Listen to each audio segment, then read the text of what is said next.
ওখানে কেন্দ্র দখলের চেষ্টার একটি অভিযোগ এসেছিল, গিয়ে কি দেখতে পেলেন? আসলে কেন্দ্র দখলের যে চেষ্টার কথা বলা হচ্ছে তেমন কোনো কিছু আমি এসে দেখতে পাইনি। আমি এসে যেটি দেখতে পেয়েছি সেটি হচ্ছে যে এখানে আইন শৃঙ্খলা বাহিনী, বিশেষ করে সেনাবাহিনীর ব্যাপক তৎপরতা। রেইনবো অলরাউন্ডার এক্সটেরিয়র পেইন্ট বাড়ির বাহিরের দেয়ালের সুরক্ষা নিয়ে থাকুন নিশ্চিন্ত, সাথে পাচ্ছেন 10 বছরের ওয়ারেন্টি। এখানে দুটি কেন্দ্র রয়েছে, একটি হচ্ছে আদর্শ বিদ্যানিকেতন আর একটি মাদ্রাসা, এবং এই কেন্দ্রটা একটু ভেতরের দিকে অবস্থিত হওয়ায় ধরেন একটু গলির মতো, ফলে সেখানে বিভিন্ন দলের নেতাকর্মীরা বিভিন্ন জায়গায় অবস্থান হয়তো নেওয়ার চেষ্টা করছিলেন। সেটিকে কিন্তু নিয়মিত আইন শৃঙ্খলা বাহিনী, বিশেষ করে পুলিশ, আনসার, তারা চেষ্টা করেছিলেন। সেটি সরাতে না পারার পরে পরবর্তীতে সেনাবাহিনী সেখানে হস্তক্ষেপ করেছে এবং এখন পরিস্থিতি নিয়ন্ত্রণে। একমাত্র ভোটারের স্লিপ ছাড়া কাউকেই সেনাবাহিনী এখানে প্রবেশ করতে দিচ্ছে না।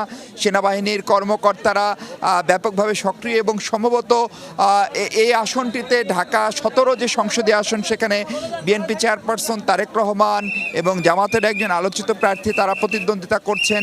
ফলে এবং একটু ভেতরের দিকে হওয়ায় ধরেন কালশি মোড় থেকে প্রায় আপনার 1 কিলোমিটারের মতো ভেতরে এই জায়গাটির অবস্থান। ফলে সেই সুযোগ নিয়ে হয়তো দলের নেতাকর্মীরা, কোনো দলের নেতাকর্মীরা অবস্থান নিচ্ছিলেন।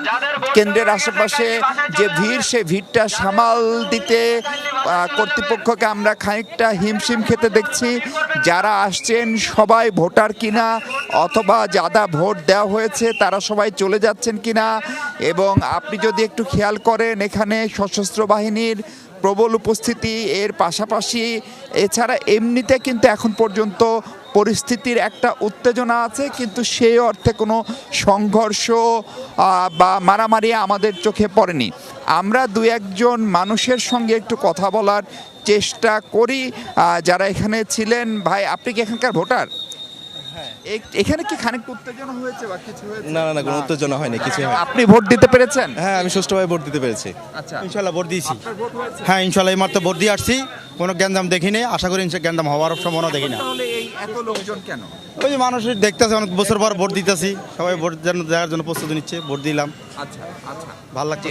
আমরা যেমনটা বলছিলাম তৌহিদ, তার মানে হচ্ছে যে কেন্দ্র দখলের চেষ্টার যে কথা, সেটি অনেক সময় রাজনৈতিক দলগুলো পরস্পরের বিরুদ্ধে বলছে, কিন্তু এটির ভৌগোলিক অবস্থান, এমনকি রাস্তাঘাট অবকাঠামোর যে অবস্থা, সেই কারণে আপনি যদি দেখেন বিভিন্ন গলিতে বিভিন্ন প্রার্থীর সদস্যরা, তাদের এজেন্টরা, তাদের কর্মীরা অবস্থান নিয়ে রয়েছে।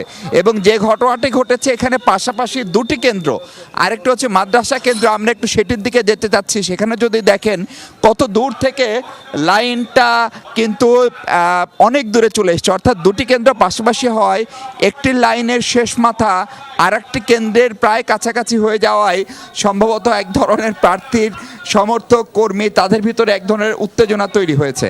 ফলে আমরা একটু দেখতে পাচ্ছি যে ভোটার স্লিপ হাতে নিয়েই কিন্তু ভোটাররা এখানে সুশৃঙ্খলভাবে দাঁড়িয়ে ভোটের লাইনে দাঁড়িয়ে তারা ভোট দেওয়ার চেষ্টা করছেন। আমরা একজন দুজন ভোটারের সঙ্গে একটু কথা বলার চেষ্টা করতে চাই। আপনি কতক্ষণ ধরে লাইনে দাঁড়িয়ে আছেন? না, আমি আসছি 5 মিনিট হয়েছে। আচ্ছা, এই এলাকায় কোনো উত্তেজনা বা কিছু হয়েছে? না, আমরা আশা পাইনি।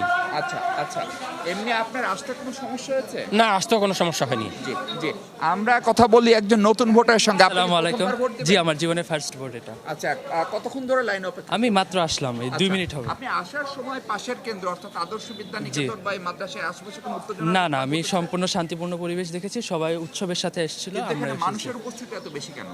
এটা হতে পারে পাশাপাশি দুটা কেন্দ্র বা এবং অনেক বছর পর যেহেতু সবাই ভোট দিতে এসেছে এই জন্য। এখানে ভোটার অনেক বেশি এবং মানিকদি নামাপাড়া একটা বিশাল অঞ্চল, ওইখানে যে মানিকদি প্রাইমারি স্কুল ছিল সেখানে স্কুলটার সংস্কার কাজের জন্য বন্ধ, এবং ওই ভোটারগুলো সব এখানে, এবং তারা এলাকা অনুযায়ী ভোট কেন্দ্র সব এক জায়গায় পড়ছে, যার জন্য ভোটার উপস্থিতি এখন বেশি, ভিতরে খুব জাম আছে।